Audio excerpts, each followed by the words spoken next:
तो radio activity में successive disintegration देखते हैं।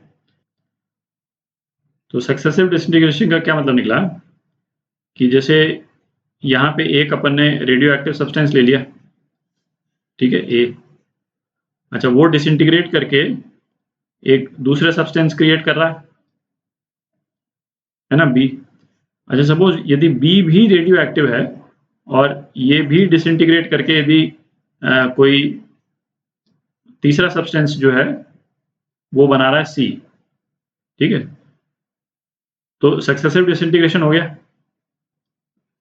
अच्छा, इसमें ए जब बी को डिसइंटीग्रेट कर रहा है तो इसका decay constant suppose lambda A है, और जब बी डिसइंटीग्रेट कर रहा है इसका डीके कांस्टेंट हम लैम्डा बी मान लेते हैं, ठीक है। अच्छा, अब time t is equal to 0 पे ए के सपोज एन नॉट न्यूक्लियाई है ना, जैसे पिछले वीडियो में अपन ने लिया था। बी के शुरू में t इज इक्वल टू 0 पे 0 न्यूक्लियाई, ठीक है, और time t is equal to t पे ए तो सिंपल डिसइंटीग्रेट करेगा, है ना। तो और इसका रिलेशन तो अपन निकाल चुके हैं, e to the power minus lambda A T, है ना। इतने न्यूक्लियाई रह जाएंगे ए के, और जो बी के हैं वो अपने को पता करने हैं, इसको अपन एन बी बोल देते हैं, ठीक है। अच्छा, अब देखें आर ए जो है, आर ए क्या होता था, रेट ऑफ डीके ऑफ ए, ठीक है, और ये किसके बराबर होता था, ये बराबर होता था minus D N A by D T, ठीक है, और ये बराबर होता था लैम्डा ए एन ए के बराबर, ठीक है। इतना तक देख चुके हैं। और rate of decay of A जो है वो और किसके बराबर है, रेट ऑफ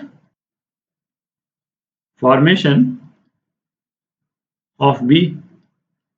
जिस रेट से ए डीके कर रहा है उसी रेट से बी बन रहा है, ठीक है। अच्छा, आर बी क्या हो गया, आर बी क्योंकि बी भी डिसइंटीग्रेट कर रहा, ठीक है, तो rate of decay of B. अच्छा, इसको मैं minus D N B by D T नहीं लिख रहा हूं, क्योंकि D N B by D T में तो जिस रेट से ए डीके हो रहा है वो भी ऐड हो जाएगा, ठीक है। But rate of decay of B जो है वो लैम्डा बी एन बी तो होगा ही, ठीक है।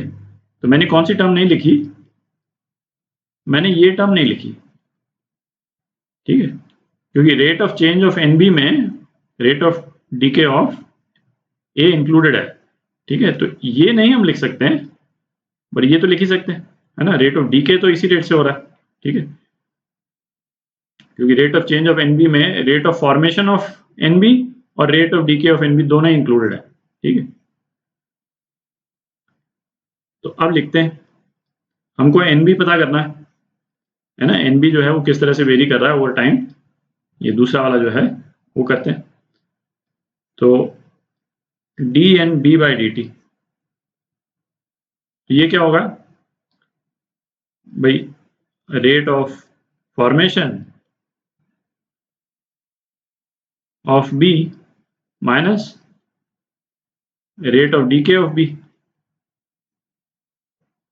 ठीक है। जिस रेट से बन रहा है और जिस रेट से डीके हो रहा है उन दोनों का सब्ट्रैक्शन, ठीक है। और rate of formation of B कितना है, अभी अपन ने देखा आर ए, और rate of decay of B कितना हो गया, आर बी, ठीक है। तो इसको अपन लिख सकते हैं lambda A N A minus lambda B N B, ठीक है। अच्छा, फिर एन ए को हम लिख सकते हैं lambda A N naught E to the power minus lambda A T, ठीक है, minus lambda B N B, ये स्मॉल, ये हो गया D N B by D T, ठीक है। तो अब थोड़ी जगह बना लेते हैं, तो ये कितना हो गया, D N B plus lambda B N B D T is equal to lambda A N naught E to the power minus lambda A T D T. ठीक है, अब इसको क्या दोनों तरफ जो है इसको मल्टीप्लाई अपन कर दें e to the power lambda B T से। ठीक है, मल्टीप्लाई बोथ साइड्स।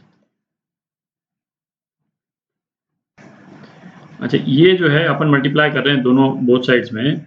ये जब मैथ्स में जब आप इंटीग्रेशन करिएगा तो वहां पे है ना ई रेज टू पावर वाले जो इंटीग्रल्स होंगे, ठीक है, उसको करने के लिए ये है ना एक है ना वन ऑफ द टेक्निक्स है। तो वहां पे तो इस तरह के बहुत एग्जांपल्स आप कीजिएगा, पर है ना यहाँ पे इस वाले एग्जांपल में अपन इसको यूज कर रहे हैं।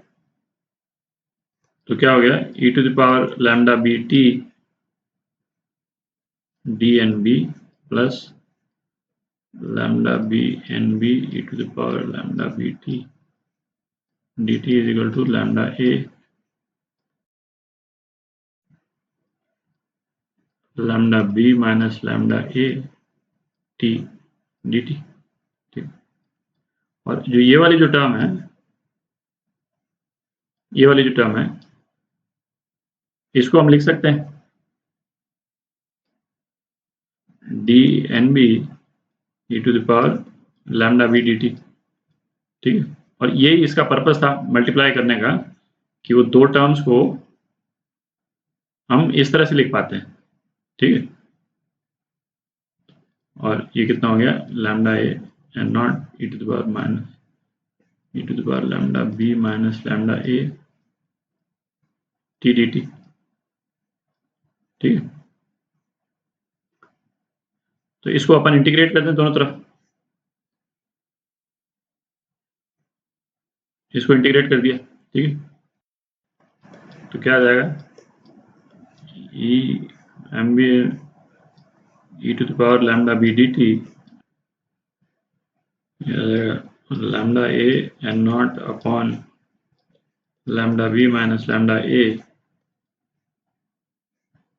ई to the power lambda B minus lambda A T plus C, है ना, कोई कांस्टेंट सी। और इसमें t इज इक्वल टू 0 यदि आप डाल दें तो t इज इक्वल टू 0 पे एन बी जो है कितना है, 0 है। At t is equal to 0 N B 0 है। तो इसका मतलब क्या हो गया, c की वैल्यू आपकी ये आ जाती है minus lambda A upon lambda B minus lambda A N naught. ठीक है, तो अब ये c की वैल्यू जो है ना, ये c की वैल्यू हम इसमें डाल देते हैं। c की वैल्यू जो है वो यहाँ पे डाल देते हैं, तो ये रिलेशन आ जाएगा nb का। तो nb का ये रिलेशन आ जाता है टाइम के साथ में nb इस तरह से वेरी करता है।